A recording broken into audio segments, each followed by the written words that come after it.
Feliz sábado. Vocês já perceberam que o sábado está bem diferente, não? Nós estamos iniciando o projeto aqui na Flórida do Quebrando o Silêncio. Um projeto que iniciou na divisão sul-americana em 2002. Já são 16 anos que estamos trabalhando para combater a violência, seja ela contra crianças, contra idosos. Cada ano nós trazemos um tema novo para essa campanha. Já falamos sobre o cuidado que temos que ter com o idoso, já falamos sobre abuso sexual, sobre falamos sobre muitos assuntos. E eu acho muito interessante porque no ano de 2015, nós voltamos novamente a falar sobre o abuso sexual. Algo que nós temos que combater. Por incrível que pareça, muitos de nós ainda não se deu conta de como este assunto é muito grave e muito frequente também no nosso meio. Mulheres, vocês sabiam que você tem pelo menos 4 amigas que foram abusadas sexualmente e você não sabe disso? Você sabia que, inclusive, você pode ter alguém de dentro da sua casa, ou talvez a sua esposa, que foi abusada na infância e ela nunca te contou? Em 2015, voltamos a falar sobre este assunto e foi o tema daquele ano. E naquele ano se lançou uma música que se chama Tesourinho. E eu lembro que a primeira vez que eu escutei essa música, eu estava dentro do carro com a Angelina com 4 meses de idade. E quando eu escutei aquela música, eu confesso que eu fiquei muito emocionada com a letra. E um dia eu falei, eu queria tanto que a Angelina cantasse essa música um dia. Porque faz todo sentido uma criança cantando. E ela me disse assim, mamãe, eu quero cantar nessa igreja, vocês querem ouvir? Então a Angelina vai cantar para vocês, prestem atenção na letra dessa música.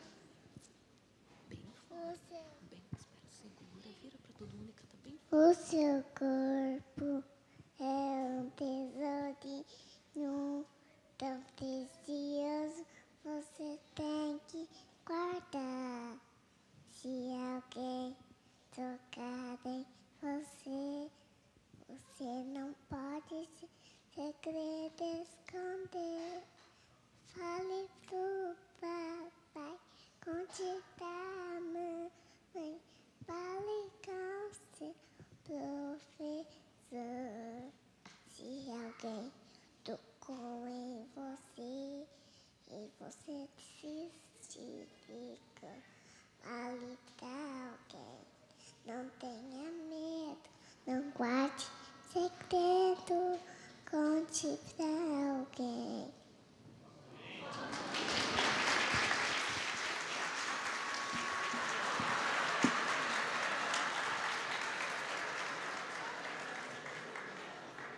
Ontem eu estava fazendo massagem na Angelina.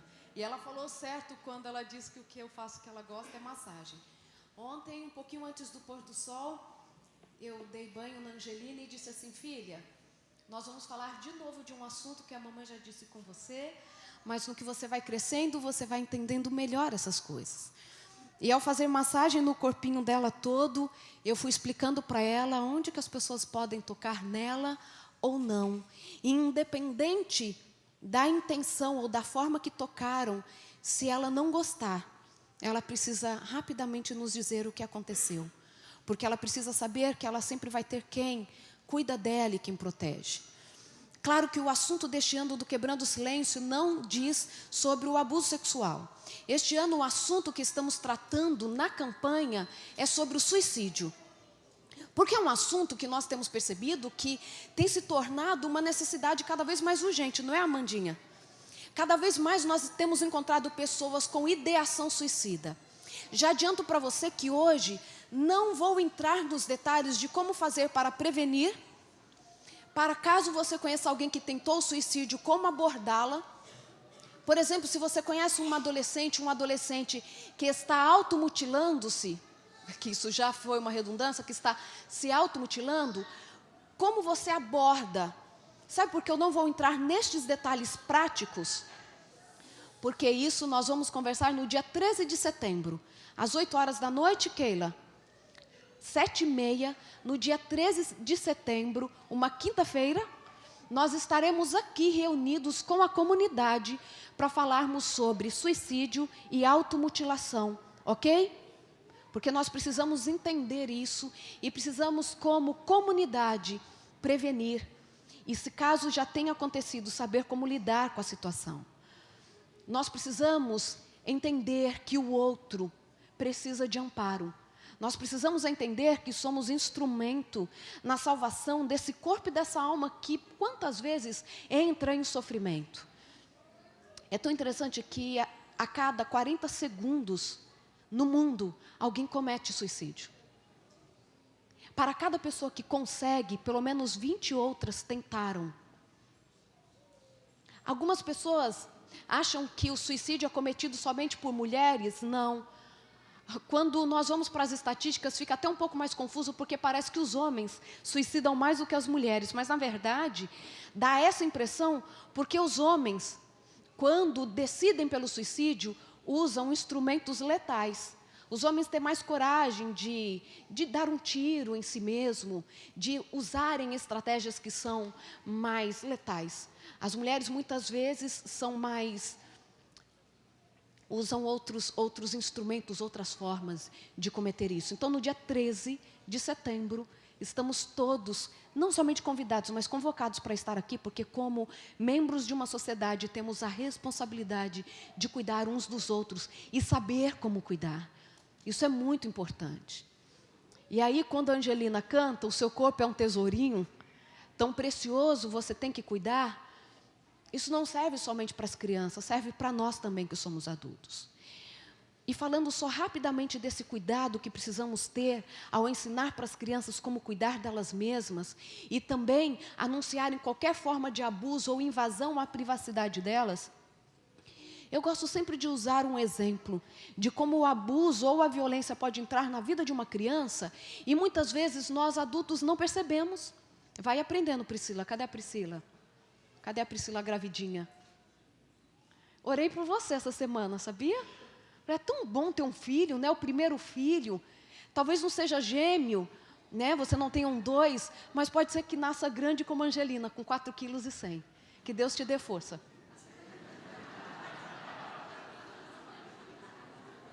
É sério, a gente dá conta. Imagina, eu engravidei e eu tinha 38 quilos. A Angelina, com 8 meses de gravidez, já estava com 3,2 kg. Mas foi bom. Deus vingando em meu lugar. Porque todo mundo achava que eu ia ter um filhote de beija-flor na família. E foi o bebê maior da família, né?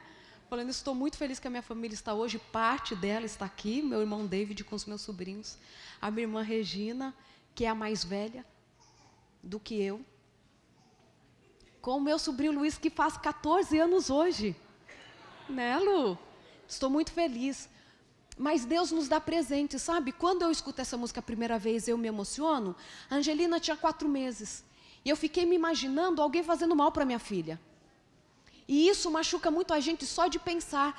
Mas muitas vezes nós é que damos uma oportunidade para que as pessoas façam isso. Posso dar um exemplo muito simples? E que talvez aí você comece a perceber algumas coisas que talvez você precise mudar na estratégia ou na forma que você permite que as pessoas lidem com seus filhos. Eu gosto de usar o exemplo da cócega. A gente sabe como cócega acontece, né? É um adulto que pega uma criança e começa a fazer cócega. E quando ela começa a fazer cócega, a criança gosta ou não gosta? Gosta e muito, e se diverte. Só que chega uma hora, o que a criança começa a falar? Para, não quero mais, tio, não quero mais. E aí o que o adulto faz? Continua. Vocês sabem exatamente como acontece, né? Aí o adulto continua, porque quanto mais incomodada a criança ficar, parece que mais engraçado é.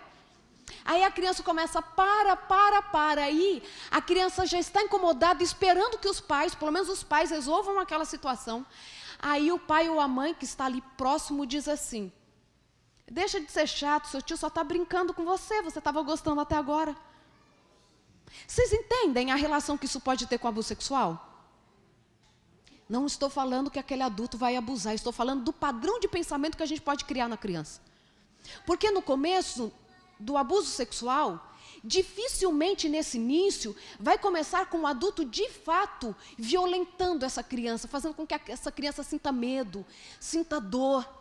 Ele vai começar sempre de uma forma muito agradável, Porque todos nós gostamos de toque. Esse adulto coloca no colo, esse adulto dá um abraço mais apertado, passa a mão onde não deveria passar. Mas aí para a criança, ela acha que é um carinho, como é um tio que ela gosta, é um amigo da família.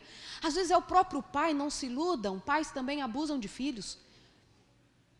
Só que chega um tempo que a criança começa a perceber que aquela brincadeira já não tem mais graça. O que era legal, gostoso, agora se tornou incômodo. E ela começa a falar o quê? Para tio, para tio. Mas aí o tio fala assim, ué, no começo você também estava gostando. Porque esse é um argumento do abusador. Mas você também gostava. Aí a criança lembra que quando ela não gostou da cócega, e os pais estavam perto, elas escutaram isso também. Ué, você estava gostando, o seu tio só está brincando com você. Quando uma criança não gostar de algo, nós temos por obrigação pedir para aquele adulto pare de fazer aquilo. Entenderam a ideia? Por mais que aquilo possa ser algo saudável, se já está incomodando, já deixou de ser saudável. E a criança precisa saber que os afetos, o corpo dela, sempre serão respeitados por nós. É melhor um adulto chateado do que uma criança traumatizada. Entenderam isso? Estamos todos combinados. Vamos proteger as nossas crianças. Claro que nós não vamos olhar para todo mundo e achar que todo mundo é um abusador em potencial. Mas até que nos prove o contrário, criança não fica sozinho com um adulto que a gente não conhece, entendeu? Que não seja da sua extrema confiança. Você pode confiar muito na mãe do seu amiguinho, mas você não sabe quais são as outras pessoas que moram na casa. Criança de 4 anos de idade nunca deveria ficar sozinha, a não ser acompanhada por pessoas que são responsáveis por ela. Sabe por quê? O suicídio é algo que a gente não sabe como começa essa ideia dentro do coração. Também já vou desfazer um mito, por mais que nós vamos entrar um pouco mais no detalhe no dia 13 de setembro, não é um único fator que leva alguém ao suicídio, ok? É um conjunto de fatores. Pode ser um transtorno emocional com um trauma que a pessoa acaba de passar. Pode ser um problema de saúde, uma desilusão amorosa. Não está estritamente relacionado à fé ou falta de fé, mas um conjunto de fatores que ao aparecerem pode pegar alguma pessoa que está num momento vulnerável e isto trazer para ela a sensação de que morrer é a melhor solução para se livrar daquela angústia. Primeira coisa que eu quero conversar com você, você que é preocupado com o outro, você que quer ser um agente de esperança, é que a primeira postura que todos nós precisamos ter é o de não julgar o outro. E não tentar descobrir o porquê tentou ou porquê está assim. Porque as questões são muito complexas. Investigar porquê, não porquê, por que você tentou uma menina tão bonita, tão saudável, com uma família tão incrível, só traz para essa pessoa mais a sensação de que ela é uma miserável. Entendeu? Ela tem tudo e mesmo assim ela não consegue ser feliz como as pessoas normais são felizes. Então o melhor é morrer mesmo. Mas eu gosto de pensar em algo que está escrito na sua Bíblia e que eu quero que a gente converse um pouquinho sobre isso. Abra sua Bíblia no livro de João, no Evangelho de João, capítulo 10, versículo 10. Esse tem sido o meu verso já há 2 anos e eu tenho me apegado a ele para diferentes situações da minha vida e também de aconselhamento quando eu estou com alguém. Encontraram no Evangelho de João, o capítulo 10, no versículo 10. Você já conhece? Encontraram? Você pode curvar a sua fronte para falarmos mais uma vez com Deus? Ó Pai querido, é muito bom ter a certeza de que estás conosco. E ao lermos a Tua palavra neste momento, que possamos ter a certeza de estar ouvindo a Tua voz. É o que pedimos e agradecemos em nome de Jesus. Amém. O que está escrito em tua Bíblia aí, na sua Bíblia? O ladrão vem somente para roubar, matar e destruir. Eu vim para que tenham vida e a tenham de que forma? Em abundância. A Bíblia diz que Jesus veio para que eles tivessem o quê? Vida. E vida em abundância. O que significa ter vida em abundância? muitas vezes a gente confunde, né? Dá a impressão de que ter vida em abundância é passar assim, ó, pela vida sem ter problema nenhum, né? É passar assim, olhar para a gente e falar assim, puxa vida, tudo deu certo, nada está fora do lugar. É assim que é a nossa vida, assim, sempre. Dia após dia a gente olha e não tem nada de errado, nada fora do lugar ou nada para melhorar. Claro que não. Mas nós precisamos, independente das nossas lutas, ver que vale a pena viver. E Jesus veio para que nós tivéssemos a certeza de que nós não nascemos por acaso. De que nós fomos criados porque Ele tinha um plano especial para as nossas vidas. E eu quero que nesta manhã nós meditemos um pouco sobre o plano de Deus para mim e para você. Eu não quero que o nosso foco seja naquilo que não é o plano. Eu quero que o nosso foco seja naquilo que Ele preparou para a nossa existência. E quero para isso usar a história de uma menina que eu gosto muito dela. E ela foi a inspiração para o sermão do Quebrando o Silêncio deste ano, que tive o privilégio de escrever. E no dia 25 de agosto, toda a igreja da Divisão Sul-Americana vai usar esta mensagem para a campanha do Quebrando o Silêncio, que no Brasil sempre acontece no último sábado de agosto. Essa menina, ela era órfã. Eu não sei com que idade ela perde os pais, mas eu só sei que ela foi criada pelo tio. E sendo criada pelo tio, você sabe disso, pelo menos não por experiência, mas por escutar a história de outras pessoas, que, por melhor que você seja criado por outras pessoas, dá a impressão de que teria sido muito melhor se você tivesse crescido junto aos seus pais. Não é essa a sensação? Eu converso com muitos meninos e meninas, até mesmo adultos, que foram adotados por conta dos pais terem falecido, e eles dizem assim, nossa, como será que seria a minha vida se os meus pais ainda estivessem vivos? Por melhor que você esteja em outra família, a impressão é que seria incrível se você estivesse com seus pais biológicos.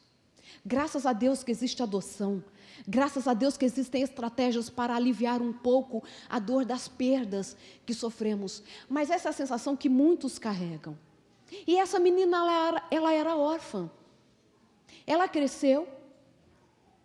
Pensa num contexto, mesmo hoje, que já é desafiador quando você talvez enfrente algumas dificuldades e as pessoas perguntam quem é o seu pai, sua mãe. Nossa, você não parece com o seu pai, nem parece com a sua mãe. Com quem você parece? Essa criança tem que explicar que ela nasceu de outra barriga. Que aquele não é o pai, não é a mãe. Eu recentemente estava conversando com um casal de amigos que adotaram um menininho que hoje já tem 9 anos de idade. E um dia desses, esse menino estava extremamente chateado, porque o seu melhor amigo, no meio de uma discussão de meninos de 9 anos de idade, virou para ele e falou assim, sabe por que você é chato assim? Porque você não é filho do tio e da tia. As crianças também são cruéis. Essa minha amiga me disse assim, o meu mundo desabou quando eu escutei o menino falando isso para o meu filho na sala de casa, só porque ele é adotivo. Essa menina cresceu, eu não sei qual o contexto, mas ela era órfã.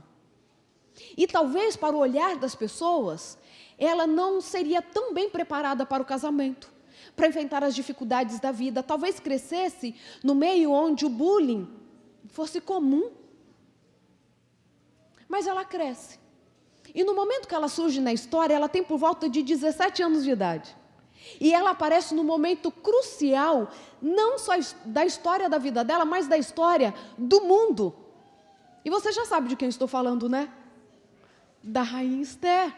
Eu sou encantada com essa história, porque o que a gente sempre espera, ou pelo menos o que a sociedade espera, é que alguém que talvez tenha passado por traumas ou mesmo dificuldades na infância, tenham ainda mais dificuldades para se adaptar a uma realidade, ou mesmo para se sobressair em uma sociedade. E Esther aparece por volta dos seus 17 anos de idade na nossa história, e ela aparece em meio a um concurso Rainha do Universo, que era mais ou menos isso, né? Vasti tinha acabado mais ou menos 3, 4 anos que Vasti havia perdido o trono, porque ela não aceitou apresentar-se diante do rei Xerxes, naquela grande festa que ele já estava oferecendo há 6 meses.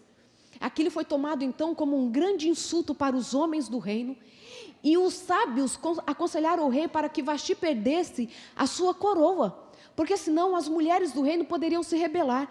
Isso era algo que poderia de fato acontecer, porque o reino de Xerxes era marcado pelo valor à mulher. Sabiam disso? As mulheres tinham voz. É tanto que Vasti estava dando também um banquete para as mulheres. E aquele momento, então, todo mundo ficou com medo do lugar que as mulheres poderiam tomar em casa. Os sábios, então, falaram assim, olha, rei, é melhor tirar a coroa de Vasti. Vasti, então, pede a coroa, só que passa 3, 4 anos, Xerxes ficou com saudade de Vasti.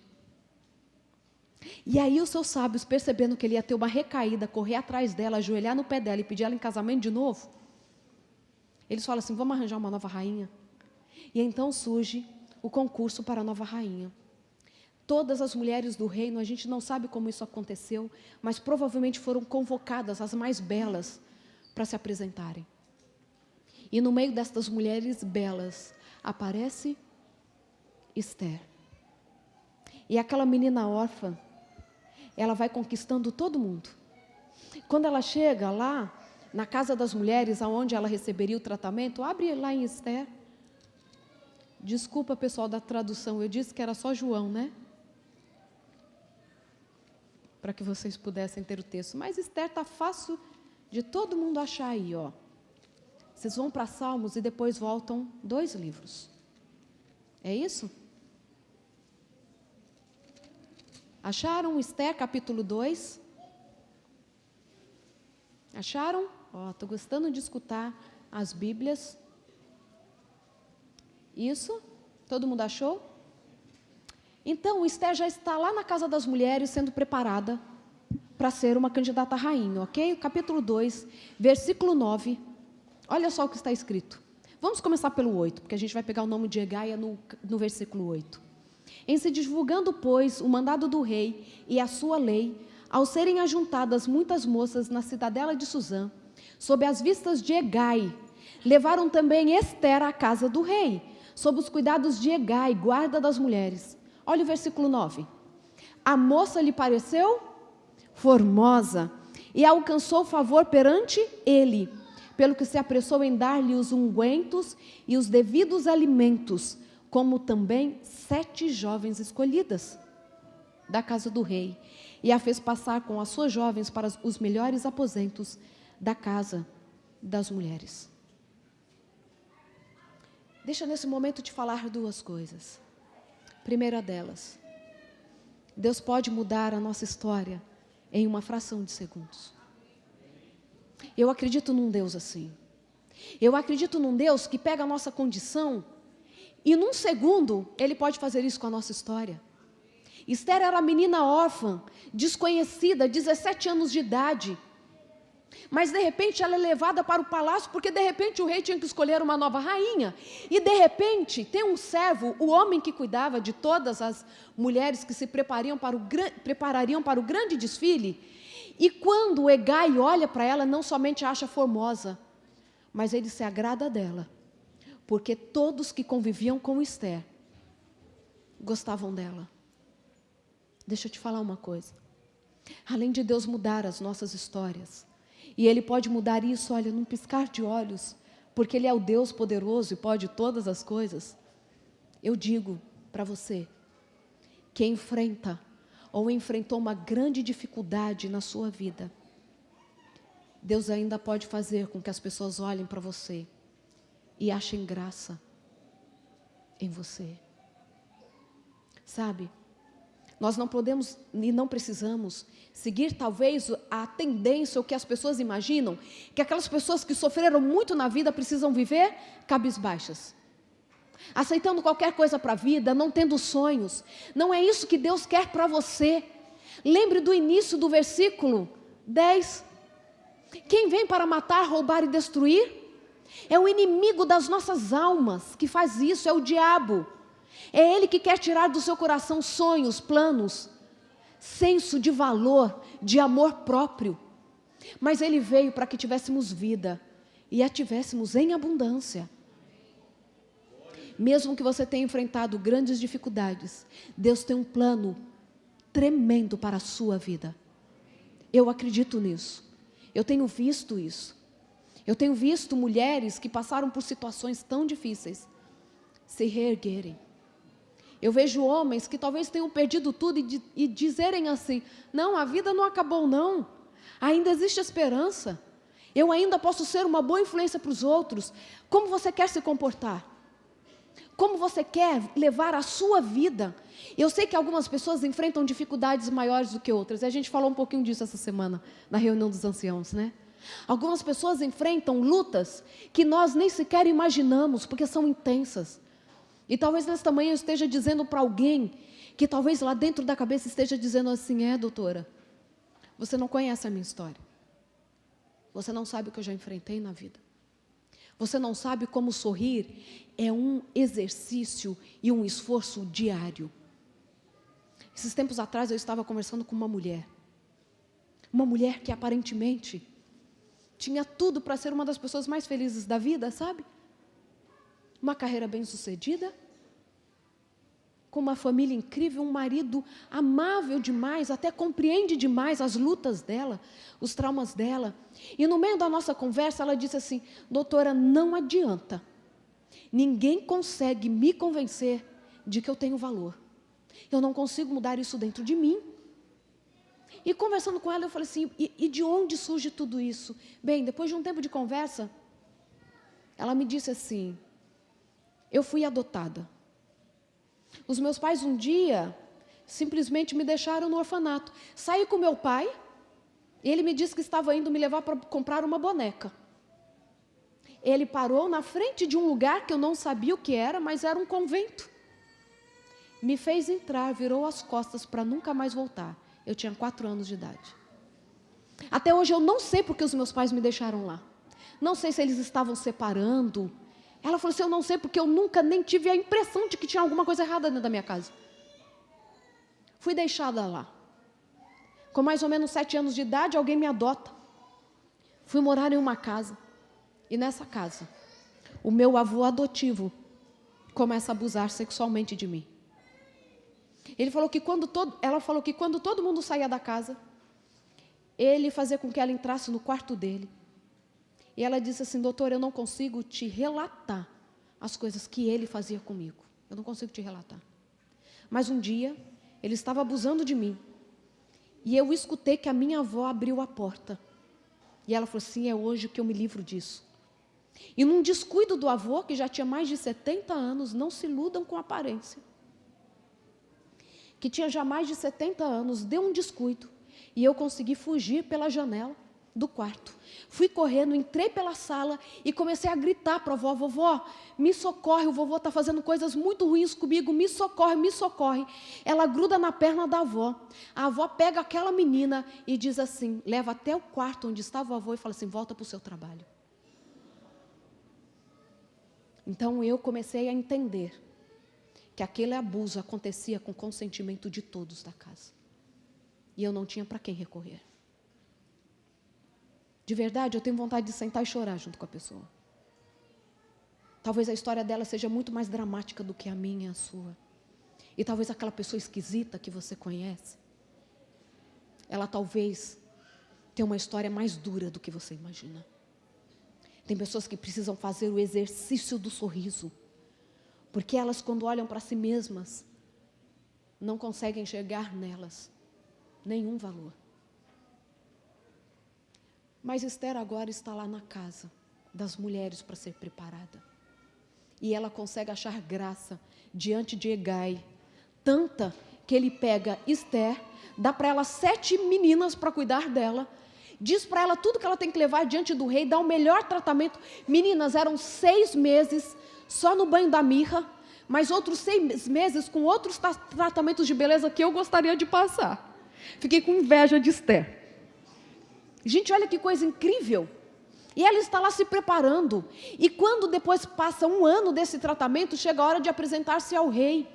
E é tão interessante que todas as vezes que Esther está diante de uma pessoa nova, a Bíblia diz que a pessoa se agradou dela. Quando ela se apresenta diante do rei, a Bíblia diz que o rei se agradou de Esther. Porque ela não era só mais um rostinho bonito. Como você não é somente mais um bom profissional. Como você não é só mais uma boa mãe que pode dar para outras mães talvez alguns conselhos. Você precisa agradar as pessoas no sentido delas olharem para você e falar assim, essa companhia é boa. Eu gosto de conversar com ela. Eu gosto de bater um papo com ele. Se eu tenho alguma dificuldade para chegar lá, olha que forma serena que ele conversa. Deus te convida nessa manhã para ser um agente de transformação. Um agente de esperança. Um agente de alívio. Alguém, quando estiver na sua presença, pode só dizer assim, nossa, eu me senti bem estando aqui. Que paz que você me transmitiu. Independente da sua história, você pode ser esse canal. E agora, então, nós sabemos que Esther é reescolhida para rainha.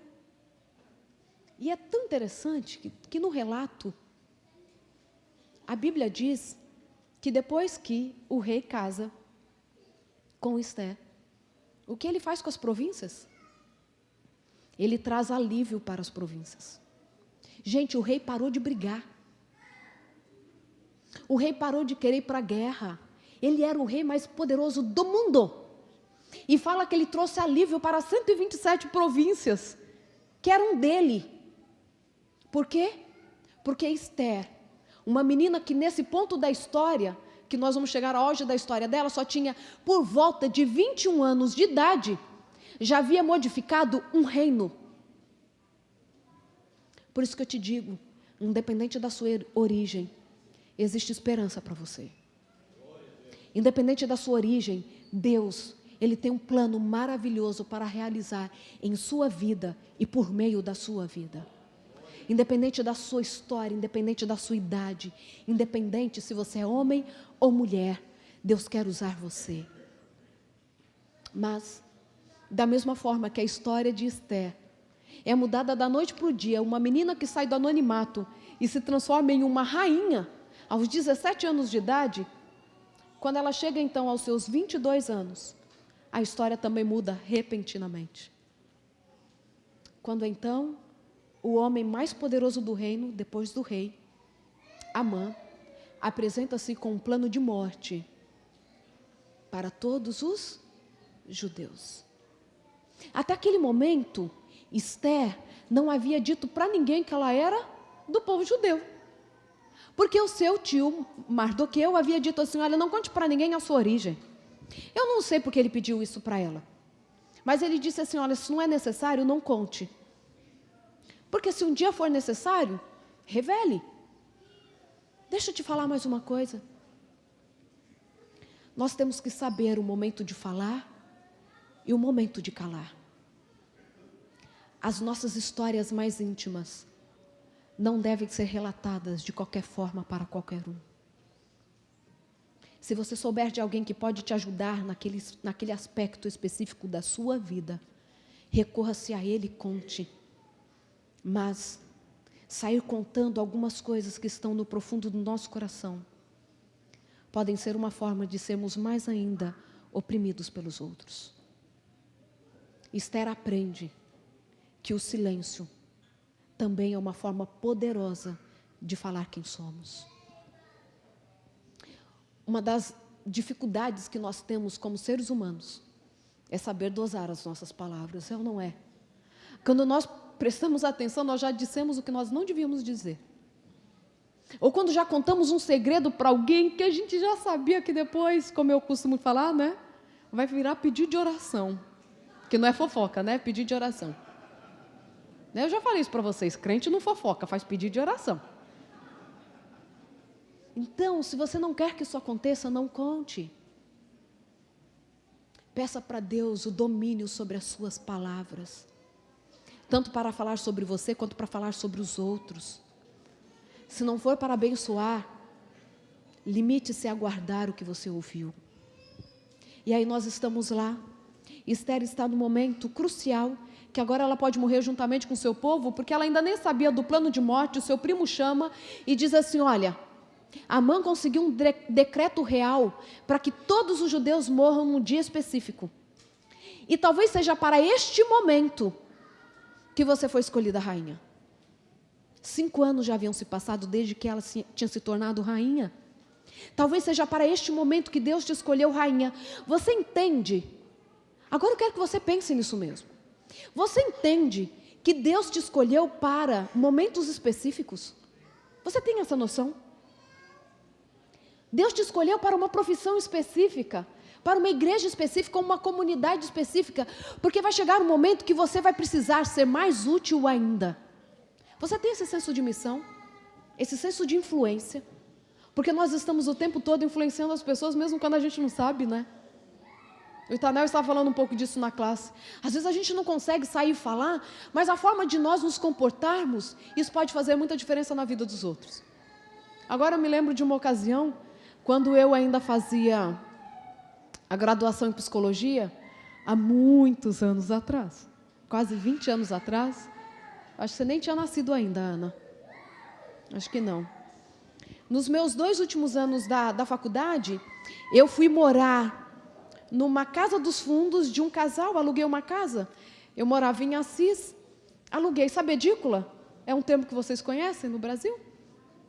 A casa da frente, eu morava na casa do fundo, toda murada, né? Eu tinha um corredor que eu ia para a minha casa do fundo e a casa dos donos era exatamente na frente. Então, os fundos da casa deles tinham um muro que dividia da minha. Entendem a ideia? Morei lá 2 anos. Quando eu fui entregar as chaves da casa, porque eu havia já me graduado, eu fui conversar com aquele casal super simpático, gostava muito deles.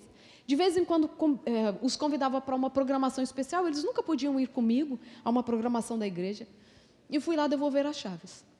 E eu falei assim, olha, muito obrigada por ter morado aqui, tal, por vocês terem alugado a casa de vocês. Levei um livro para eles em agradecimento. E aí eu falei assim, vou sentir falta de vocês.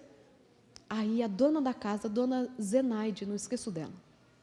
E ela disse assim para mim, ah, menina, nós aqui vamos sentir a sua falta. Eu falei assim, por quê? Né? Eu entrava e estudava dia, tarde e noite na faculdade, manhã, tarde e noite. Ela falou assim, mas como que ela vai sentir minha falta? E ela falou assim, olha, porque toda sexta-feira, quando a gente via assim, ó, que estava escurecendo, se eu estivesse em casa, meu marido, e quantas vezes com visita em casa, nós pegávamos todas as nossas cadeiras, encostávamos no muro para escutar você cantar. Eu falei assim, se eu soubesse eu tinha ensaiado, eu não tinha cantado, né? Como eu morava sozinha, chegava na hora do pôr do sol, eu ficava assim, 1, 2 horas cantando. Cantando, eu acho que eu esgoelava, eu não sei o que era que eu fazia. E ela falava assim, um dia estavam todos os meus irmãos em casa, eu falei assim, gente, é sexta, está escurecendo. Vamos todo mundo para o muro. E ninguém sabia o porquê que tinha que ir para o muro. Aí ela falou assim, tem uma música que você canta, que a gente fica torcendo para você cantar ela toda sexta-feira. Deve ser a menos desafinada. Aí ela falou assim, um dia eu quero conhecer a sua igreja. E eu falei assim, gente, aquilo me impactou de uma forma, eu falei assim, puxa, eu podia ter feito mais. Eu podia ter influenciado mais, porque a gente influencia mesmo sem saber que a gente está influenciando. E aí aquela menina estava ali. Agora o seu povo havia recebido um decreto de morte. E Esther então pede para que o seu tio convoque todos os judeus para 3 dias de oração e jejum, porque ela se apresentaria ao rei. E é tão interessante que quando ela chega diante do rei para revelar o plano de morte que a mãe havia colocado sobre o seu povo, a gente sabe que ela faz 3 banquetes, né? Porque os banquetes eram uma marca no reino de Artaxerxes. Sabe por quê? Tudo eles comemoravam com festa. Tudo tinha a ver com comida, como a gente até hoje, né? Vai num casamento que não serve nem um bolinho. Pode falar que é moderno que a gente volta chateado para casa. Eu sei que vocês são como a mim. Tudo a gente quer comida. Naquela época a comida era tão marcante no reino que existiam refeições do Xerxes, refeições comuns, que chegavam a ser servidos mais de 400 tipos de pratos diferentes, numa única refeição. Então Esther sabia que banquete era uma forma de acessar esse rei. E quando ela se apresenta diante do rei, ela faz um convite para um banquete. E é tão interessante que quando ela vai falar para o rei, porque ela não sabe se ele vai receber, porque nem mesmo a rainha podia se apresentar ao rei sem ser convidada. E se ele não levantasse o cetro para ela, ela poderia inclusive morrer. Ela então se prepara durante 3 dias, e quando ela se apresenta diante do rei, o rei estende o cetro e diz assim para Esther: diga-me, rainha, o que queres, que te darei até metade do meu reino. Mais uma vez fiquei com inveja dela. Bonita, rica, poderosa, e ainda o rei fala assim: pede o que você quiser. O marido às vezes fala assim: escolhe um sapato ou outro. Mas Deus dá força, né? Ele não dá prova maior do que a gente pode suportar, nunca. Isso é bíblico. E aí ela vai diante do rei, e quando ela revela o que ela quer, ela não fala que ela quer metade do reino, ela quer um aposento novo.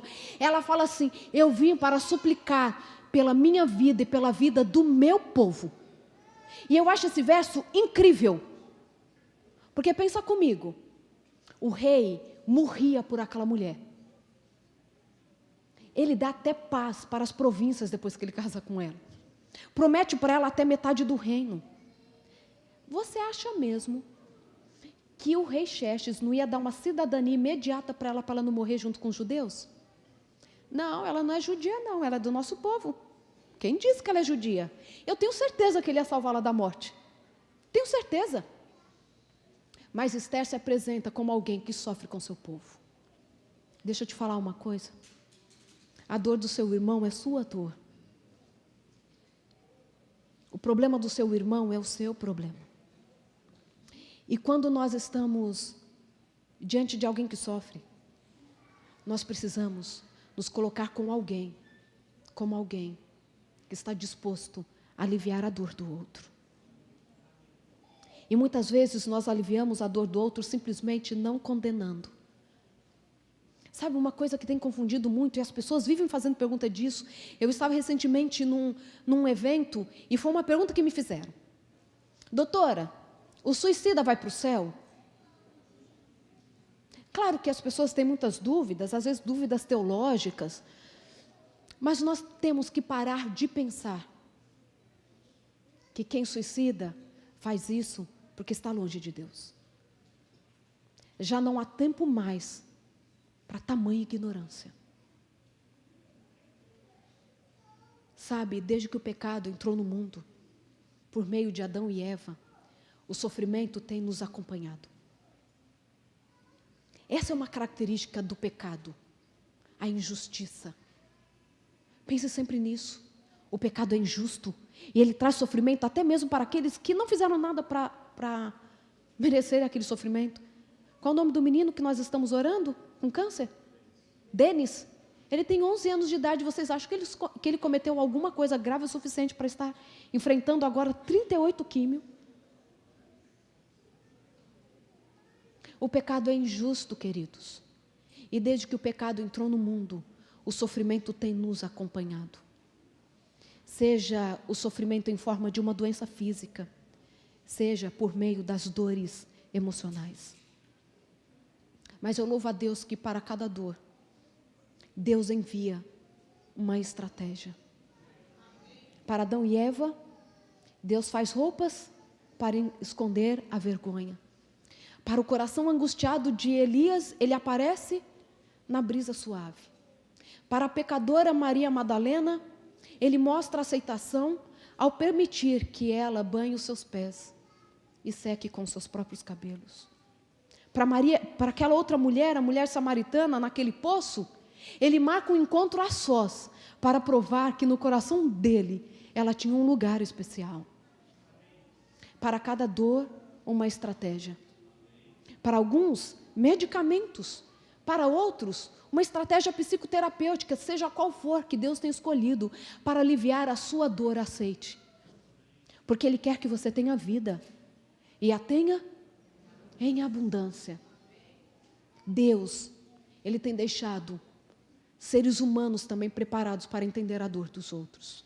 E eu gosto quando Ellen White diz que, como precisamos de médicos, mas médicos da alma, que andem pelos caminhos de Cristo para aliviar a dor dos outros. Todos nós estamos sujeitos às dores, porque o pecado deixou-nos isto como herança. Mas Deus quer aliviar as nossas dores. e, sobretudo, usar a cada um de nós como agentes de transformação e de esperança. Não pergunte para o outro por quê, o que ele tem feito da vida, se ele tem orado, se ele não tem orado. O que nós precisamos apresentar para o outro é que ele é amado, que existe esperança, e se precisar, você está ali só para ouvir. Eu costumo dizer, e isso eu aprendi com uma amiga, pastora Roberta Fonseca, e ela diz que a nossa dor deveria ser o nosso maior ministério. Isso para mim foi incrível, porque ela desenvolveu um projeto que se chama Clínica da Alma. E nesse projeto, pessoas que têm depressão ou mesmo qualquer outro transtorno do humor ou qualquer outra questão envolvendo aí as emoções humanas, podem ir lá nessa clínica para receber tratamento. E ela cria esse ministério depois dela mesma sofrer com depressão. E ela disse que ela entendeu que somente uma pessoa que passou pelo que ela passou enquanto estava em depressão poderia entender outras almas que sofrem. Querida, e digo mais querida porque isso acontece mais com as meninas do que com os meninos. Se alguém um dia abusou sexualmente de você, você é a pessoa mais indicada para entender alguém que sofreu o mesmo tipo de abuso. Você não precisa ficar presa na sua dor, na sua fragilidade, mas você pode transformar esta dor em forma de servir outras pessoas. Porque nós nos fortalecemos quando estamos ajudando a outros. E é tão interessante que eu estava um dia pensando em algumas coisas e eu lembrei muito da história da minha mãe. Já contei para vocês que a minha mãe faleceu, né? Aos 47 anos de idade, a minha mãe falece, após sofrer com um AVC isquêmico generalizado. Faltou oxigênio no cérebro e com isso ela sofreu prejuízo em todo o cérebro. 17 dias após essa condição, ela falece aos 47 anos de idade. Mas a história da minha mãe é muito interessante. A minha mãe, quando tem por volta de 2 anos de idade, os pais se separam. E pensa, pais separados na década de 50. O preconceito que a sociedade tinha. Então, a minha avó, uma mulher muito bonita, agora vocês sabem a quem eu puxei. Essa risada é de aprovação, assim, que dó. De duas, uma, a avó era feia, ela não puxou a avó, né? A minha avó, uma menina de 20 anos de idade, separada com 3 filhos. Casou aos 13.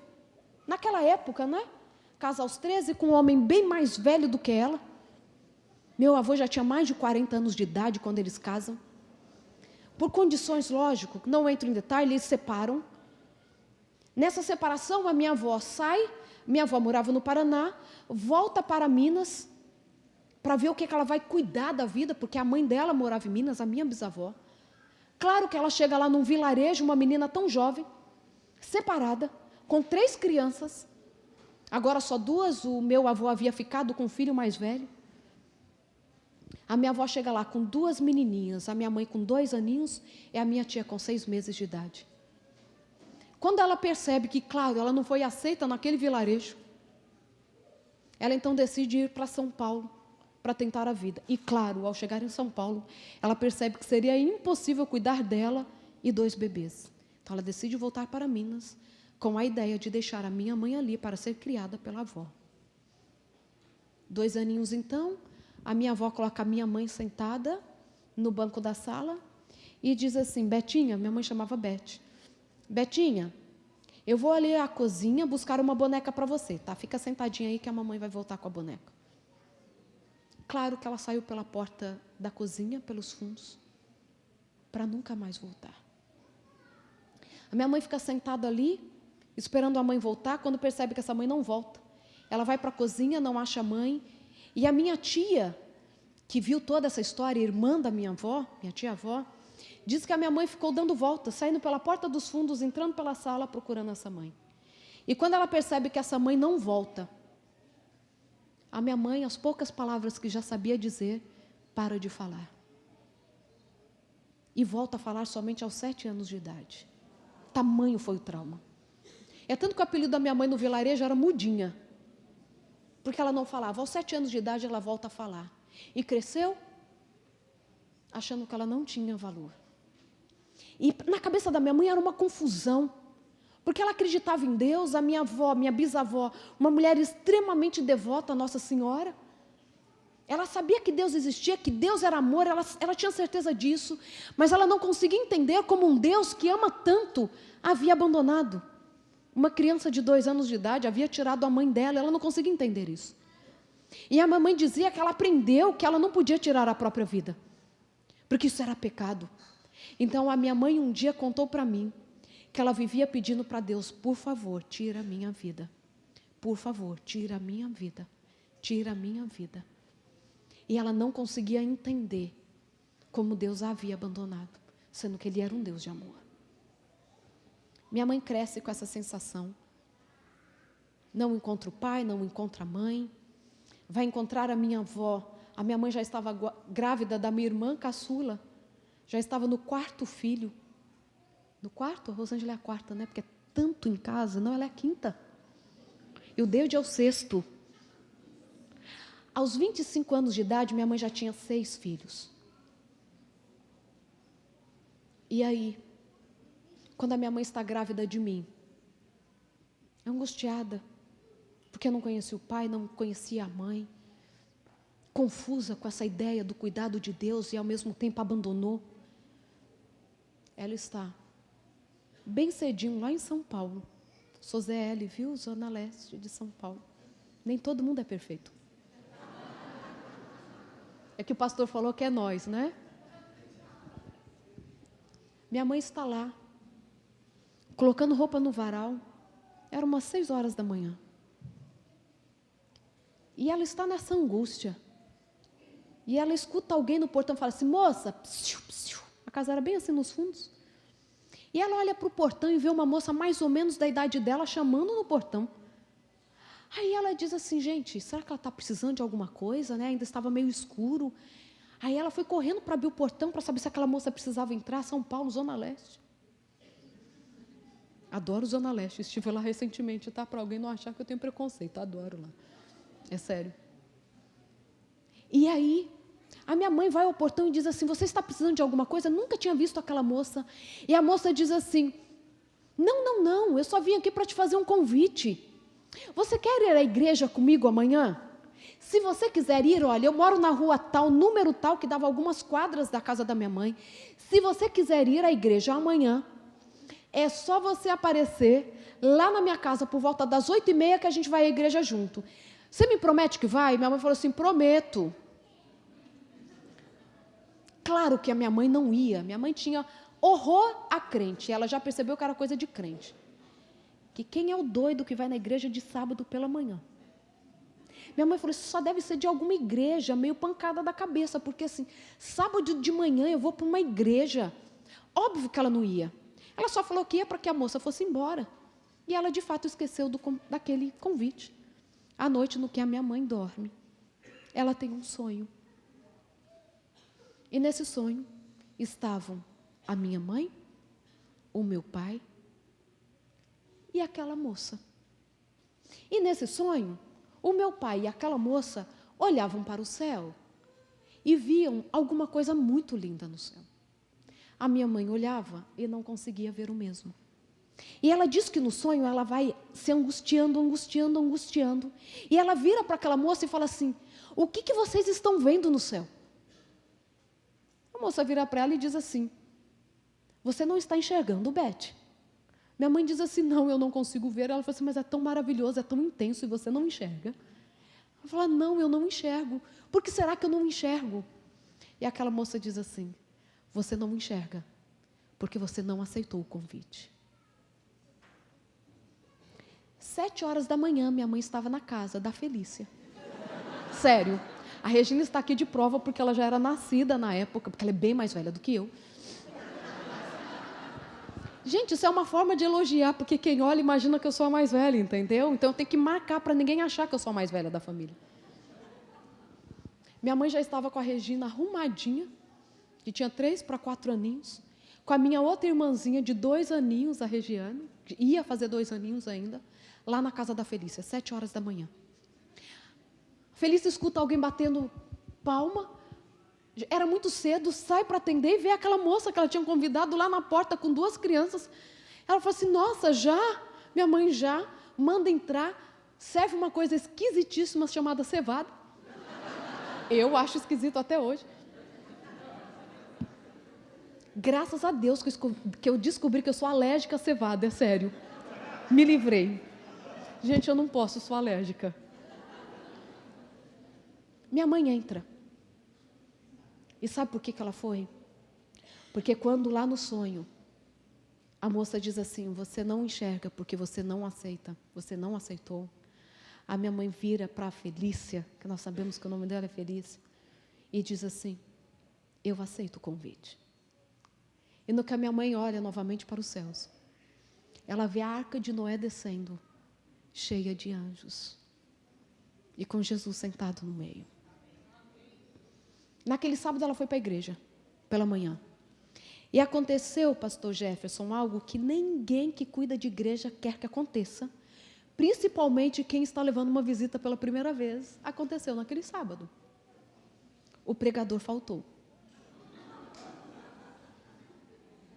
E como o pregador, eles estavam esperando aparecer, o pregador em cima da hora não aparece, o irmãozinho pegou o estudo bíblico, aquele que a gente conhece da capa preta, quem é antigo como eu sabe qual é, e subiu para o púlpito.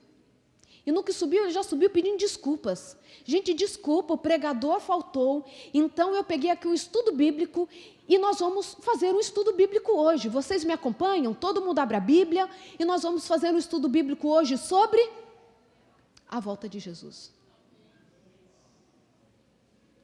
A minha mãe nunca havia ouvido dizer sobre volta de Jesus. E por isso que ela sonhou com a arca de Noé, porque era a história bíblica que ela conhecia. E naquele sermão, verso a verso, falando sobre a segunda vinda de Jesus, a minha mãe entendeu que ela havia sonhado com a volta de Jesus. E o mais impressionante dessa história é que naquela sexta-feira, pela madrugada, aquela moça chamada Felícia, que era mais ou menos da idade da minha mãe, havia feito uma oração, um pedido a Deus. Ela disse assim, Senhor, não consigo falar para muitas pessoas sobre o seu amor, mas por favor, que o Senhor coloque hoje, no quintal, uma moça que o Senhor queira salvar. Uma moça que o Senhor queira dizer para ela que ela é especial para o Senhor. E ela disse assim, vou comprar o pão em outra padaria. Não vou comprar nessa pertinho de casa, vou na outra. Porque o Senhor há de colocar alguém no quintal. E Deus colocou a minha mãe. Para responder à oração ou à indagação de uma menina que já há 18 anos perguntava para Deus se ela era amada. E Deus de forma especial diz assim, eu te amo de forma incondicional. Sabe? A Felícia faz a minha mãe entender que a minha mãe é especial. E a minha mãe muda a casa dela. E a casa da minha mãe tem a missão de mudar a casa de outras pessoas. Sabe por quê? Porque quando alguém está sem esperança, pensando em suicídio, porque quem comete o suicídio não quer morrer, quer se livrar da dor. E se a única forma de se livrar da dor for morrendo, vai usar desta estratégia para se livrar. Se você encontrar alguém que está sofrendo, saiba que a sua influência pode não simplesmente salvar aquela vida, mas salvar gerações. Pode impactar muitas outras vidas. E aí um dia eu estava perguntando para minha mãe, e é assim que eu comecei a contar a história dela para vocês. Eu disse assim, mãe, eu não consigo te entender direito em alguns aspectos. Como a senhora consegue ser essa mulher tão especial? Minha mãe era mãe de todo mundo, era a pessoa que lia a alma das pessoas, que é o cerne da necessidade do outro. E eu disse assim, a senhora cresceu com a sua avó, que era uma mulher incrível, que cuidou da minha mãe, junto com as tias que viviam ali perto, mas sempre com esse vazio, sabe, de faltar uma mãe. E eu falei assim, como que a senhora consegue ser essa mãe incrível que a senhora é? Como que a senhora consegue ter tanto amor para dar para as pessoas? E eu não me esqueço do que ela me disse. Ela disse assim, filha, eu sou a pessoa mais indicada do mundo para dar amor, porque eu sei o quanto o amor faz falta. Eu sou a pessoa mais indicada do mundo para ter a melhor família do mundo, porque eu sei o quanto uma família faz falta. E a minha mãe me ensinou que é possível viver em abundância, mesmo na falta. O que te faltar, você é a pessoa mais indicada para dar aquilo para alguém, porque você sabe o quanto faz falta.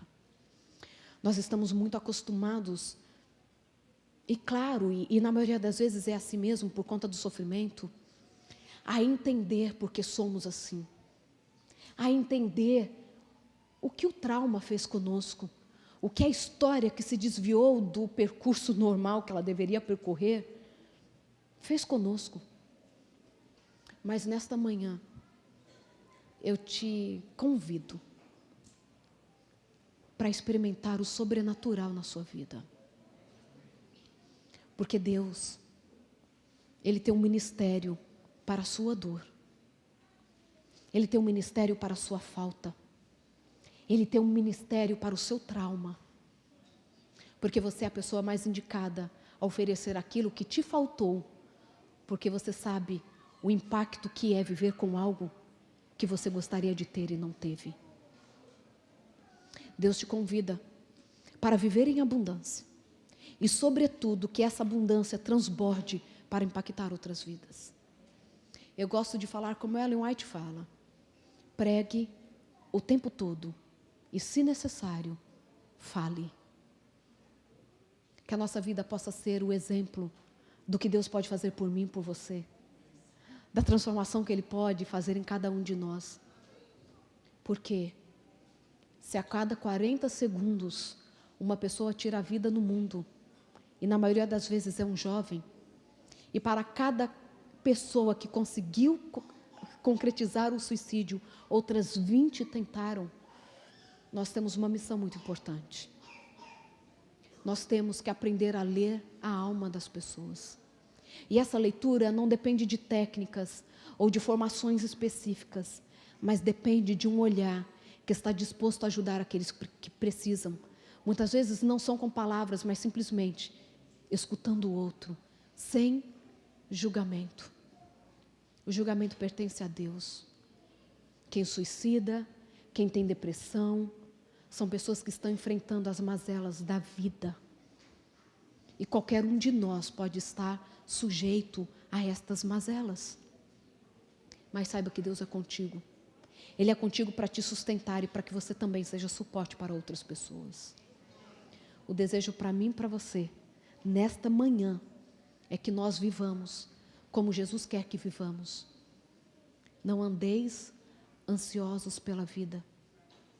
Mas quando Ele diz para não vivermos ansiosos pela vida, Ele não diz que devemos vencer a ansiedade e as outras mazelas sozinhos. Nós podemos e sempre podemos contar com Ele e com a ajuda de outras pessoas. Que Ele use a mim e a você, hoje e sempre, para que a boa obra que Ele começou em todos nós possa definitivamente ser concluída. E quando Ele voltar nas nuvens dos céus, possamos dizer, esse é o nosso Deus, a quem aguardávamos, para que em sua presença possamos nos regozijar e nos alegrar por toda a eternidade. Esse é o meu desejo e minha oração, hoje e sempre. Amém. Amém. Vamos orar todos. Você pode ficar em pé nesse momento.